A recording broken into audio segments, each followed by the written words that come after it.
ஆசை கோபம் களவு கொள்பவன் பேசத் தெரிந்த மிருகம். அன்பு நன்றி கருணை கொண்டவன் மனித வடிவில் தெய்வம்.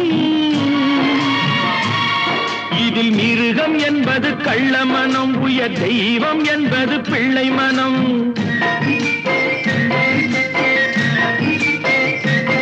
இந்த 6 கட்டளை அறிந்த மனது ஆண்டவன் வாழும் வெள்ளை மனம், ஆண்டவன் வாழும் வெள்ளை மனம்.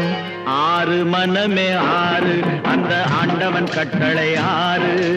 தேர்ந்து மனிதன் வாழும் வகைக்கு தெய்வத்தின் கட்டளை 6, தெய்வத்தின் கட்டளை 6.